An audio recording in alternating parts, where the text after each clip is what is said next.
Tagar Institut, Jurnalisme dan Riset.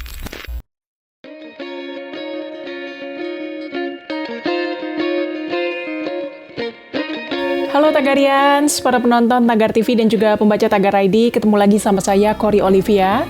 Hari ini saya ingin membacakan ulasan pilihan redaktur Tagar tentang Jamaah Ansarut Daulah atau JAD. Belakangan ini ramai pemberitaan bahwa mantan Sekretaris Umum Front Pembela Islam Munarman terkait dengan JAD. Ia juga diduga menghadiri pembayatan anggota FPI jadi simpatisan ISIS di Makassar, Sulawesi Selatan pada tahun 2015. Hal itu berdasarkan rekaman pernyataan salah satu anggota teroris JAD yang juga simpatisan FPI bernama Ahmad Aulia yang mengatakan Munarman menghadiri pembayatan tersebut. Menanggapi hal itu, pakar intelijen dan terorisme Stanislaus Rianta mengatakan aparat keamanan harus segera memproses Munarman.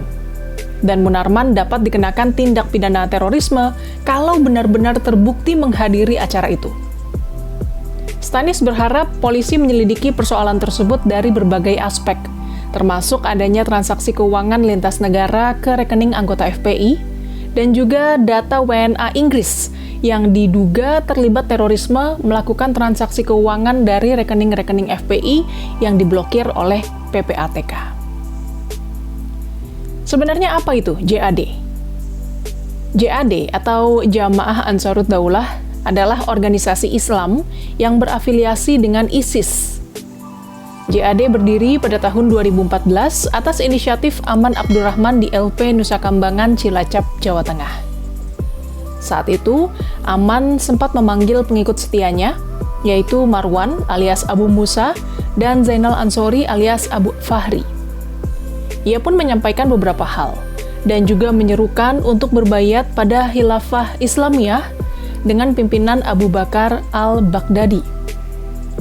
Setelah itu, Aman menilai kekuatan jamaah di Indonesia sangat diperlukan sebagai pendukung Khilafah Islamiyah.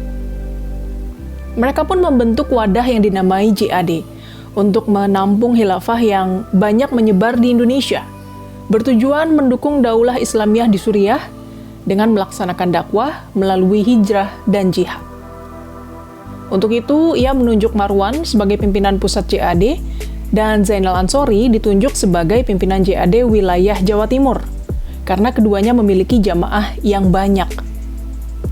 Pasca JAD terbentuk, kedua pengikut setia Aman Abdurrahman tadi membentuk struktur organisasi pada November 2014. Hingga akhirnya menunjuk amir atau perwakilan di setiap wilayah di Indonesia. Mereka juga melaksanakan program kerja, seperti pelatihan militer di Gunung Panderman, Malang, Jawa Timur pada awal 2015. Kegiatan pelatihan militer itu diisi latihan bela diri, push up, dan tausiah pemberi semangat jamaah untuk berjihad. Secara de jure, kelompok ini sebenarnya sudah dibubarkan oleh Pengadilan Negeri Jakarta Selatan pada tahun 2018. Meski demikian, menurut pengamat terorisme Indonesia, Al-Qaidar, kelompok teroris JAD justru makin kuat di Indonesia.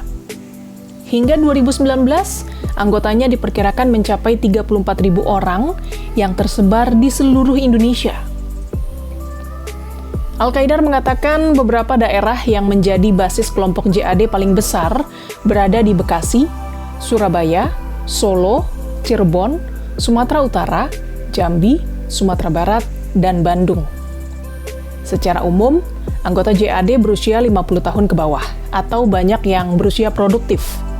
Bahkan sebelumnya, anggota kelompok itu ada yang berasal dari kalangan mahasiswa.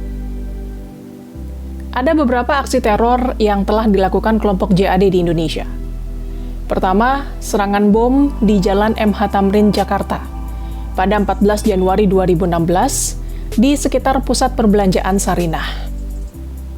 Polisi menduga aksi teror itu berkaitan dengan jaringan ISIS. Selain itu, Muhammad Ali yang merupakan salah satu pelaku bom bunuh diri dalam serangan itu diketahui sebagai anggota JAD. Kedua, serangan bom Molotov di Gereja Oikumene, Sengkotek, Samarinda, Kalimantan Timur pada hari Minggu, 13 November 2016.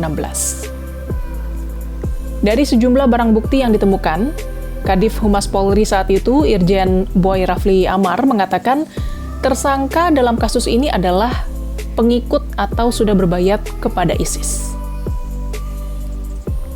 Yang ketiga, bom bunuh diri di depan Mapolres Surakarta pada 5 Juli 2016. Kapolri saat itu, Jenderal Badrodin Haiti, mengatakan pelaku diidentifikasi bernama Nur Rohman yang memiliki hubungan dekat dengan Bahrun Naim, pemimpin jaringan JAD Khilafah Nusantara. Lalu yang keempat, ledakan di sebuah rumah kontrakan di Bandung pada 8 Juli 2017. Pihak kepolisian mengatakan 5 orang terduga teroris ditangkap karena menyimpan bahan baku kimia pembuatan bom di sebuah kamar kontrakan di Jalan Jajawai. Mereka adalah anggota JAD Bandung Raya dan dipastikan terafiliasi dengan kelompok teroris ISIS.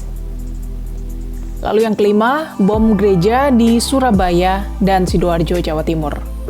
Pada hari Minggu 13 Mei 2018 dan hari Senin 14 Mei 2018. Kapolri saat itu, Jenderal Tito Karnavian, mengatakan aksi itu berdasarkan perintah kelompok ISIS. Pelakunya adalah jaringan JAD Surabaya yang juga terkait dengan pimpinan Jamaah Ansarut Tauhid dan JAD Aman Abdurrahman. Tagarians, demikian ulasan pilihan redaktur Tagar hari ini tentang Jamaah Ansarut Daulah atau JAD. Subscribe YouTube channel Tagar TV dan klik loncengnya juga untuk mengikuti video menarik membahas topik terhangat hanya untuk Anda. Saya Kori Olivia, Tagar TV.